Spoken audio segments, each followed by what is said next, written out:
Hi David, this is a new recording about Alpha Hydra, the star which I'm going to give you. The screen we have up here now is a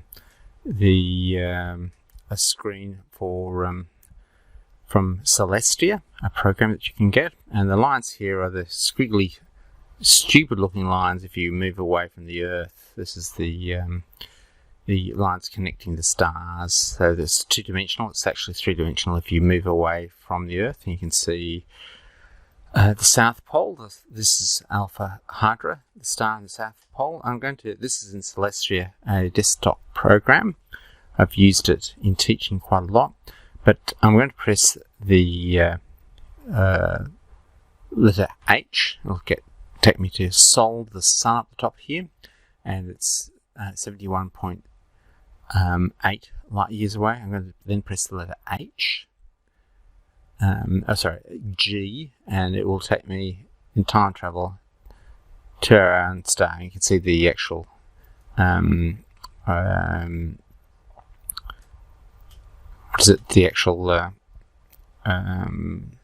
constellations change shape into their normal two-dimensional shape.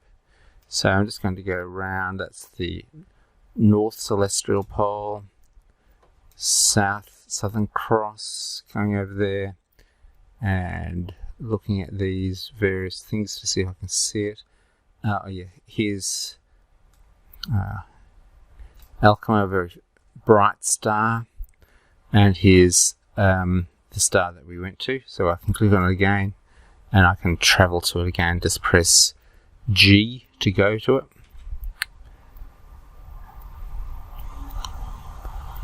That's the star. Okay, what we're going to do now is go to the PowerPoint. I've decided that it's much easier just to talk through a PowerPoint, put it up. So this is a picture from Celestia, looking from the Earth, looking at where you're looking for the Earth, the Southern Pole. You can see the star here. I've put a red circle around it. You've got the Southern Cross, the Centaur, and stuff like that.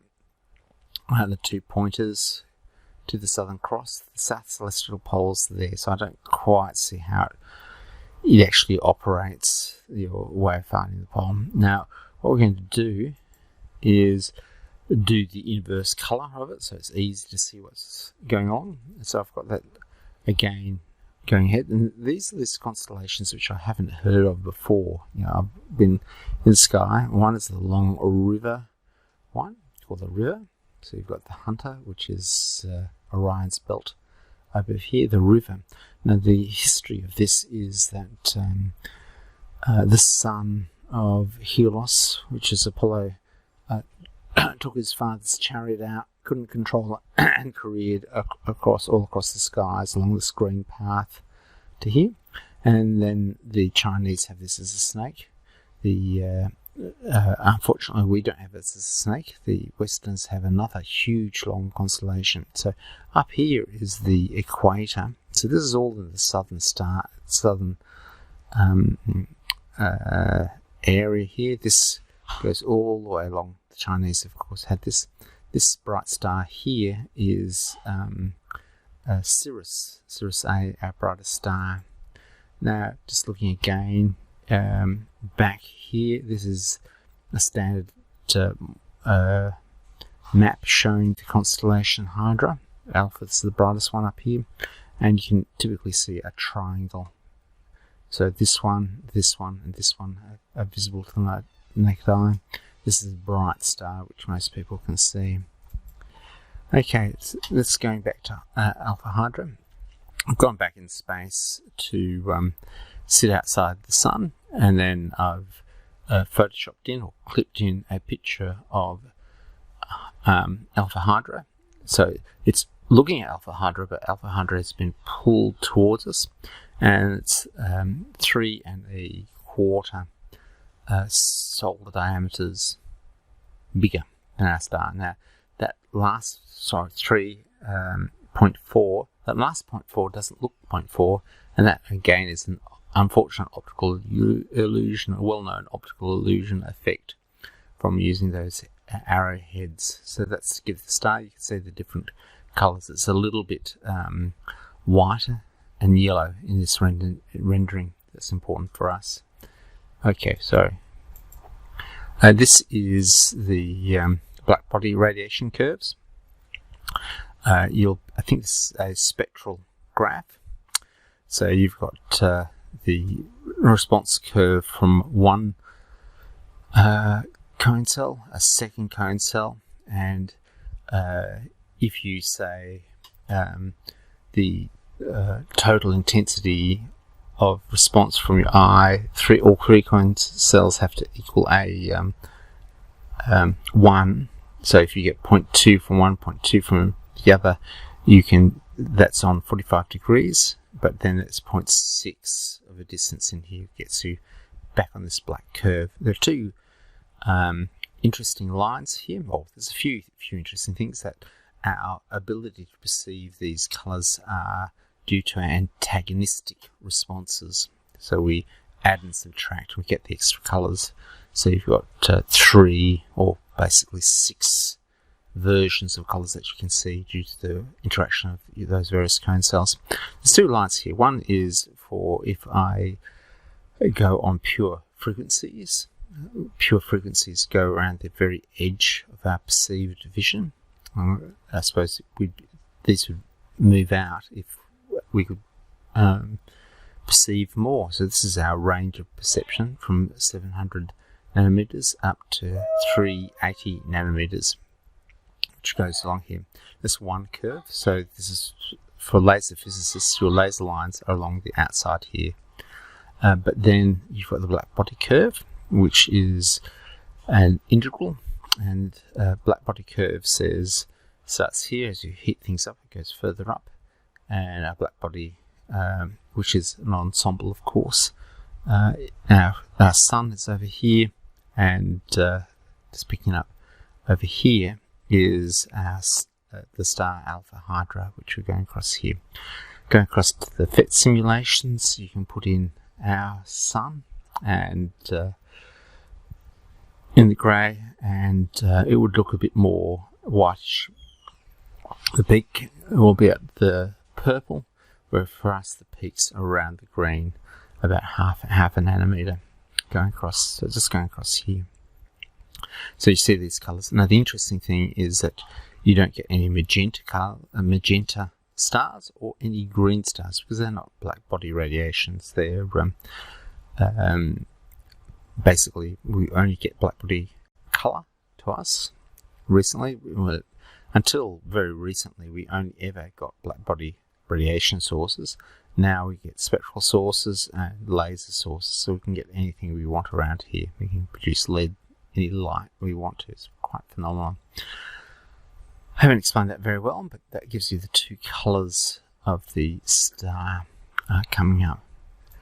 The next one here is a 50% poster thing that I want to eventually get to your office, so you can be the Worldwide Museum certified trillion scale. So that's a millionth of the scale exact to it. This here is 4.5 millimeters across. So there are ball bearings which are 4.5 millimeters, which you can buy. Unfortunately, you have to buy about 100 ball bearings for $10, and that's a bit too much for me. But this is what you'll get printed up. You'll get printed up a 40 centimeter by 40 centimeter version of this. And just watching sales, the 20 by 20 centimeter version of this canvas you can get as cheap as $10. I'm just going to watch the internet to come out. So the idea is to get this out to you in your office. The Anzac Day, the 25th of April, we'll have an opening ceremony for the Worldwide Museum, sort of low key here, but up in Glenbrook, and because of that, your office will be the location of Alpha Hydra. And you can see how I just go across it. Just go through some of these. Diameter is 3.4 times the sun. Luminosity 30 times the sun. rotation rate, or the day, is 16.8 hours compared to us. Our rotation rate is roughly 30 days at the poles and 26 days at the equator. So our suns rotate at slightly different things. The temperature, I don't know. I've got some temperature sources are 7,200 Kelvin. That's fitting the Blackbody curve to it. But an effective value of a Blackbody, the amount of radiation coming out is equivalent to a Blackbody which is slightly hotter than that. It depends how you fit the Blackbody radiation curve, and of course the all-important distance, which is 679 petameters, actually pronounced petameters, actually is the distance to it here. Here you've got a little circle here. I have actually colour selected it, so it is the actual correct colour. So that's going to be your picture. It'll cost us possibly $15. Now I want to do it, but firstly I'll run this past a graphical artist. I've selected grey colours, very subtle colours, so the star is not lost. You can't miss it. You can't miss it. If everything else was bright, you'd miss it there. Just going across. The next one is, I suppose, humanistic facts. People want to get to it. So this is converted from a website, and I've what is it? The standardization. There's new things in about no commas in units. I dropped the decimal points here because that was not correct. If you put significant figures, I don't know. I'm okay with that numbering in there. So essentially, it's pretty much if you were walking, you'd have to get walking pretty soon after the Big Bang, and you'd be able to get there. A car, people can relate to. That's a fair number of